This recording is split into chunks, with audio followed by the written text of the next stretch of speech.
right, guys, welcome back to Full Circle with Joyce. With me, Joyce Omondi-Wahiga. This Monday, of course, personal development. And right now, we want to talk about how to create wealth through your career. I know that this is a topic of interest to so many of you. It is to myself as well, because, everybody wants to live, a comfortable life. You want to retire well in future.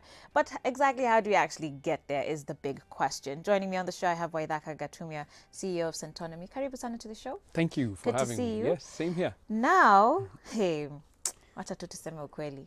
This is a massive topic. It is. It's on everybody's mind. Hey. And the truth is, this is Kenya, yeah? Yep. So we are those people for like, someone asks for something, you're like, I have a guy. Yes. I can sort you. Yep. Is it possible to make it like into wealth without a side hustle in this Kenya of ours? That's an interesting question. I think it may be possible. Depends on what you're defining as a side hustle. Okay. If a side hustle is meaning that you have to be actively engaged in that job, whatever it is, that extra work, that shop, whatever it is that you're running, then I think, yes, it may be possible. However, I don't think that it is possible to do so without multiple streams of income. And I think that's what the side hustle is. Yes. It's an additional extra stream of income, and that definitely makes a difference when it comes to creating wealth over time. Right. So even if you're not the guy, you're not that guy, but that you have things, assets that are earning some extra income for you, right, that's what matters. Right. So, or you know how to get the guy and then add your kaka thing on top. That's true. That's true. I think, you see, the thing is, many people think about it that, look, if I'm trying to grow in my career, then how can I then be split focus? You know what I mean? How do I get that extra job? And then you find somebody is overstressed, overworked. You're not actually being effective and growing in either of them. So if you're really focused on the career that you want to build, then you need to think about what other passive streams of income can you begin to get. Right. What businesses can you get into that don't require you to be there every single day? Right. What other, I guess it's businesses, but even assets you're talking about, for instance, in Nairobi, if you own an apartment, you don't have to be there every single day, but every month, generally, God willing, the tenant would pay you some cash along the way. And those are the passive streams of income that I'm talking about. All right. Yes. Well, maybe we need to even just take a step back, first of all, and just define wealth. Because there's a difference between wealth and riches. Is there? Thank you so much. You've asked a brilliant question. And I always throw this back to everyone who asks me that question, and I put it to you as a challenge. I usually ask, excuse me, we usually ask in our classes for 30 days, a month, write down every cent that you spend. And just come back after that month and look at it. Don't judge yourself as you're spending. Just look at it. Many times people will come back after 1 month of simply just tracking their expenses and say, wow, I didn't know I was this rich, but I'm not creating wealth. Yeah. Excuse me, sorry. This is the first conversation I'm having today. So I'm trying to get up to speed. Maybe it'll come. But so if we're defining wealth then, as Centonomy, we define wealth as the ability to live the lifestyle that you want without having to work for it. Wow. Now, let me break that down, because people get a bit shocked. My dreams are being shattered. No. Listen. I'm not shattering any dreams. I said it's the ability to live the lifestyle that you want. So first of all, you must define the lifestyle that you want. Right. Many people have not defined it. I heard you defining a lifestyle. You said private jet, yacht. That is a lifestyle. It is. And the lifestyle comes at a cost. Yeah. And when you've defined the lifestyle, then you know the cost, then you start working towards it. And you'll begin to understand that, hey, there are certain jobs, there are certain things that I'm going to do that are not going to get me to that lifestyle. Because you said a private jet, you're saying $30 million US dollars and above for that private jet. And yachts are even more expensive. So are you doing work that's going to get you to the point that you're earning enough to sustain that? Right. So if you've defined your lifestyle, I like that you've got dreams, which is good. Now define it and say, this is what I want and how much it will cost. And the second half of that statement is without having to work for it. Now, I'm not saying that you don't work. I'm saying you have to work really hard to get to the point that you don't have to work That anymore. passive income you were That's talking right. So now you have assets that are paying you Right. to live the lifestyle that you want, and you can work whether you want or you don't. Right. And now you're working out of purpose, not necessarily because you have to. So that's a big dream.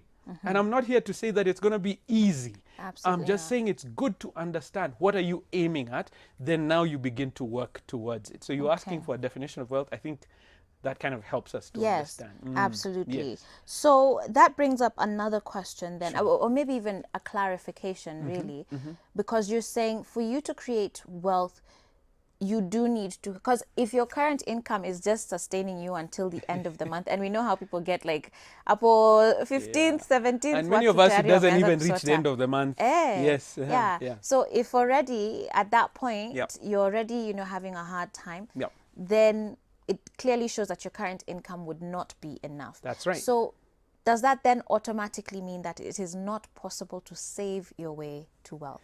First of all, please just break. That one I have to break and say this is not possible. Saving your way to wealth is not possible. You must invest. Saving is a wonderful tool towards your investments, but you must also be having money that's growing. You see, think about it like this. If I just saved and I put money aside, 1,000,000 shillings every month saved, Yeah. it would take me over 83 years to get to 1 billion, because people have been thinking about, I want to be a billionaire. Yeah. If I was saving efficiently every month 1,000,000 shillings, Wow. And by the time you can even save that 1 million. correct, it would take me 83 years. So that's not how people create wealth. People do not create wealth by simply saving. Saving is one of the tools, and it is a vital tool towards and to building that discipline towards the wealth creation. But you have to be growing your money at the same time. And especially in your career, this is how I like to illustrate it. I hope this will help people understand. Yeah. Many times people feel that there's never enough money. Yeah. And this is the reason. So I increase my income. And then what immediately happens? You increase your I spending. increase my spending. So the gap between my income and my spending always remains the same. And that's why you continuously feel like there's never enough money. Yeah. Yeah. So wealth creation is increasing your income and then managing your expenses. Please note I said manage. I didn't say stop spending. I said manage it. Because I know when you get that new job, when you get that new income, you want to spend and enjoy life a little bit. Yes, so do Unataka so. kuonyesha watu umepata promotion. Correct. But do so in a manageable way so that you're constantly trying to increase. So at your job, if you get a promotion, or if you move to a new job, or if you work to get a raise, then that's increasing income. Right. And at the same time, you're trying to manage your expenses so that that gap continuously increases. And then you are investing this money into assets that are going to be paying you, which is so important. So if we get that into our mindset, that's why we often feel like there's never enough money. Because you get more money, what happens? You spend more. But you know what? I'm Yes. sure there's some young guys watching, and Yeah. there's this thing for YOLO. You only live once. That's right. Which, and I don't know, some guys will just be like, okay, maybe I might not get there, Yeah. So, how do you balance enjoying and living life Yes. with actually trying to, build wealth? Because it's people don't eat maragwe, and rice every single day of their lives. One day they want to go and splurge on some chicken, Good. whatever it is. I love that you said one day. You see, That- you've that's balanced right, yourself. If you're eating chicken every single day, it's not only not bad, it's bad for your health and bad for Yes. your bank account as Yeah, well. yeah. So I love that you said yes. So now that you've made that extra income, it doesn't mean that now every single day day. now you go for the chicken. No, Yeah. but that's why I said managing your money. But one of the things that we have found at Centonomy that has shifted people's thought process towards that wealth creation, that whole YOLO idea. First of all, let me address YOLO. If you only live once, then live well. Yeah. That's my principle that I'd speak to that. Don't just live like you don't care. No, Right. then live because it matters, because you only live once. That's true. The second half of it is when you have goals, then your current status is always working towards those goals. Let me give you an example. For instance, you said you want to, let's say, travel. So I know you said yacht and Okay, and, the jet isn't mine, but I would love to travel, yeah. for sure. So why isn't it yours? I don't know. You see, we even now start Because I feel like downgrading life. I don't want those expenses for now, fuelings, G service. But blah, blah, if you have enough money, but if what I is have enough, I won't What is complain. the issue with That's having true, it? that's Do you see true. what I mean? We Preach, keep preach. telling ourselves Speaking these to my things life. and we try and reduce ourselves. No. Yeah. Stop reducing it. I think that you have the potential to be able to create enough wealth to manage and hold and run a jet if you want. Ebu, Sameni, amen. Brenda, amen, amen. Even you say amen. Amen. Amen. But the thing is, and this is what I'm saying, if you set that as a goal, Yeah. then your life must work in order with that goal. True, true. So understand that you first of all have to purchase it for $30 million plus. Yeah. So you need that amount of cash. Yeah. Then you also need the yearly income Yes. to maintain it and keep it safely at Wilson, and it's not being auctioned like the ones that we read in the newspaper recently. So listen, we also must have faith towards those goals. Right. One of the things, I know it sounds like I'm preaching now, but the truth of the matter is we've studied wealthy people. Many of them, it is a belief That's that they true. have Wow. that goes beyond their current circumstance that they Wow. can be able to achieve. Even in your workplace, if you go into your workplace and you see, this is the only job I can do, this is the only level that I can be able to reach, then you will look like it and you will continue to work like it. Even when you have a bad boss, a boss who gives you a hard time, if you're working for that boss, if your mindset is that this is my boss, my life will never change, then you're going to find yourself in trouble. Wow. You need to go in there and say, who am I really working for? I'm working for myself and for my family. Therefore, I am not going to do a mediocre job just because I have a bad boss. I'll do a great job so that I stand out. And even if he looks good, my boss looks good, he or she looks good, good for them, but I'm working for myself. Right. And in doing so, I want them to look good so that I also get promoted and move forward. Here's the thing. We must have goals and work towards those goals. So that I say, I'm making this choice right now because guess what? I have 13.5 years for my first daughter to go to university. That's a goal. Yeah.